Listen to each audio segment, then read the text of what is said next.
Greetings అనే of Jesus lord our saviour క్రీస్తు నామమున శుభవందనాలు.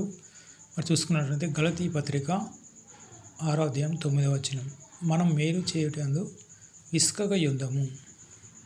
కాబట్టి క్రైస్తవ ఆత్మ జీవితంలో ఎందుకంటే ఇతరులకు మేలు చేయాలి. క్రీస్తు ఏం చేసిండు? మరి యెరూషలేములో సువార్త ప్రారంభించాడు. జెరూసలేం రాజు అనేది యెరూషలేంలో సువార్త స్టార్ట్ చేసి గలిలయ, కపెర్నహూము రకరకాల ప్రాంతాలు సువార్త చేసి ప్రతి ప్రాంతంలో ఎక్కడెక్కడ సువార్త చేసిండో అక్కడ మేలు చేస్తూనే ఉన్నాడు. కాబట్టి ఎందుకంటే మనం ముందుకెళ్ళాలంటే, మనం ఫలించాలి అంటే ఏం చేయాలి? ఇతరులకు మేలు చేస్తూనే ఉండాలి. ఎందుకంటే దీవిస్తే దీవెనలు, శపిస్తే శాపాలు. కాబట్టి మనం మేలు చేస్తే దేవుడు ఖచ్చితంగా మనకు మేలు చేస్తాడు. కాబట్టి మనం ఫలించాలంటే ఏం చేయాలి? ఇతరులకు మేలు చేస్తూ ముందుకు వెళ్దాం. ఎందుకంటే ఈ క్రైస్తవ ఆత్మ జీవితంలో చాలామంది, ఉదాహరణ మీరు 2 వీలర్ వెళ్తున్నా, కారు వెళ్తున్నా, ఎట్లా వెళ్తున్నా కానీ ఒక వ్యక్తి రోడ్డు పైన చేదడం పెడతారు. మేలు చేయండి, అక్కడ మీకు హాని ఏం కలగదు. ఎందుకంటే దేవుడు ఒక వ్యక్తికి మనము సహాయం చేసినాము, దానికంటే 30 అంతలు, 60 అంతలు, 100 అంతలుగా మనకు మేలు చేస్తాడు. తగిన పొలమందు పంట కోదాం అంటాడు. అదే గలతీ 6:9 వచనం చూడండి. మనం మేలు చేస్తూ పోతూ ఉంటే ఆ పంట వస్తుంది. ఇప్పుడు వరి నాట్లు వేస్తారు, ఒక మామిడి మొక్క కానీ ఏదే కానీ వరి నాట్లకు 4 months పంట వస్తుంది. మామిడి మొక్కకు అది 4-5 సంవత్సరాలు. అంటే డిపెండ్ ఆన్ అది పసుపు పంట 8 నెలలు. అయితే విషయం ఏంటంటే మనం ఎట్లెట్లా మేలు చేస్తే మనకు అట్లా దీవెనలు వస్తాయి. కాబట్టి క్రైస్తవాత్మ మనం ఫలించాలంటే ఇతరులకు మేలు చేస్తూ ముందుకెళ్ళాలి. దీవిస్తే దీవెనలు, శపిస్తే శాపాలు. కాబట్టి మనం మేలు చేస్తూ ముందుకు వెళ్దాం. క్రీస్తు నాడి శిలో మోసుకుంటూ కొరడ దెబ్బలు కొట్టినా, ఉమ్మి వేసినా, పిడిగుద్దులు గుద్దినా దీవిస్తూ ముందుకు వెళ్ళాడు. కాబట్టి ఈ క్రైస్తవాత్మ జీవితంలో మనము మేలు చేస్తూ ముందుకు వెళ్దాం. ఎందుకంటే బయలు ప్రవక్తలు ఉన్నారు కదా, గౌతమ బుద్ధుడు, అలెగ్జాండర్, హిట్లర్, చాలామంది. హిట్లర్ చూడండి, అలెగ్జాండర్ సిద్ధాంతం ఏంది? కీడును కీడు చేత జయించి రాజయ్యారు. కానీ క్రీస్తు కీడును మేలు చేత జయించి రాజయ్యాడు. కాబట్టి మనం ఏం చేద్దాం? మేలు చేసేందుకు విసుకగా ఉందాం. మేలు చేస్తే మనకు మేలు. ఓకే. మరి క్రైస్తవాత్మ జీవితంలో మనము మీరు చేసే పని స్థలంలో కావచ్చు, మీరు చేసే వ్యాపారంలో అక్కడ హోల్సేల్ కొనే కాడ క్రీస్తు కనిపించాలి, ఇక్కడ కస్టమర్ దగ్గర క్రీస్తు కనిపించాలి. ఎందుకంటే ఇది నీటి బుగ్గ లాంటి జీవితం.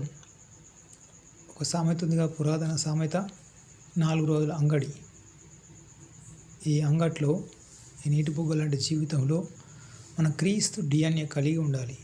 క్రీస్తు ఏం చేసిండు? యెరూషలేంలో, గలిలయ, కపెర్నహూము, కానాను చాలా ప్రాంతాలు తిరిగి ఇతరులకు మేలు చేస్తూ ముందుకెళ్ళాడు.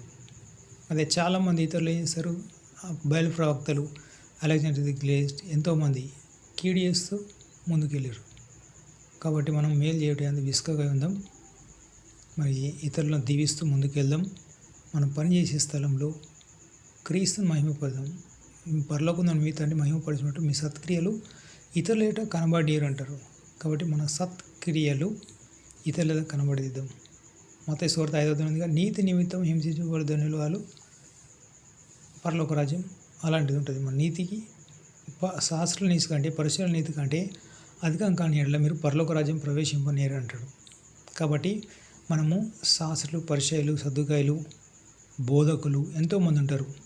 క్రీస్తు సువార్త చెప్పినప్పుడు చాలామంది ఉన్నారు. పేజీలు, గేరసీయులు ఎంతోమంది ఉన్నారు. కానీ వాళ్ళందరికీ యేసయ్య మహిమను చూపుతూ అద్భుతాలు, సూచక్రియలు, మహత్కారాలు చేస్తూ ముందుకెళ్ళాడు. కాబట్టి మనం ఏం చేద్దాం?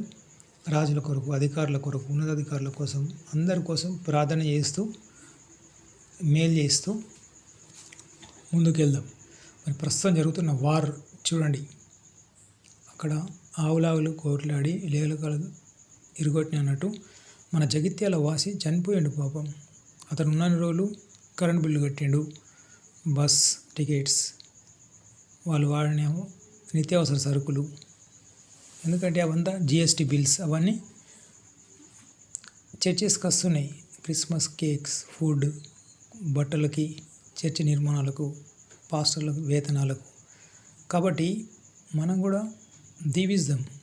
ఎందుకంటే మోషే యాజకత్వం చేసినప్పుడు అహరోను మోషేకు రైట్ హ్యాండ్. మోషే ఒక్కడు వెళ్ళిండు ఫరో దగ్గరికి, వెళ్ళలే. అహరోను వెంట పట్టుకొని వేయండు.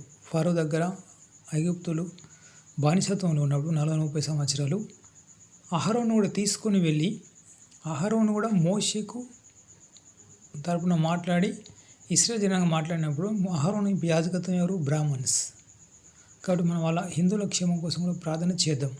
ఎందుకంటే ఐగుప్తులో ఇశ్రాయేలు మన పితరులు బానిసత్తులుగా ఉన్నప్పుడు ఎంతో మేలు జరిగింది. మరి వాళ్ళని కూడా దీవిస్తే దీవెనలు. కాబట్టి మనం ఏం చేద్దాం? అహరోను యాజకత్వం చేసిన బ్రాహ్మణ్స్ కూడా దీవించాలి. ఎందుకంటే వాళ్ళు కూడా బస్సు ప్రయాణాలు, వాళ్ళ కరెంటు బిల్లులు, వాళ్ళు వాడే నిత్యావసర సరుకులు, వాళ్ళు వాడే పెట్రోల్. చూసారా, పెట్రోల్ ఒకప్పుడు 70-80 రూపాయలు ఉండేవి. ఇప్పుడు ఎంత? 108, 110 అవుతుంది. దాదాపు 10 రూపాయల దాకా గవర్నమెంట్కి పోతుంది. అవి మనకు వస్తున్నాయి. కాబట్టి ముల్లాలను కూడా దీవిద్దాం, యాజకత్వం చేసేవాళ్ళు. ఎందుకంటే వాళ్ళు కూడా బస్ ప్రయాణాలు చేస్తారు, అలసిపోతారు, ఉపవాసాలు ఉంటారు. అంటే చాలా కష్టం యాజకత్వం అంటే.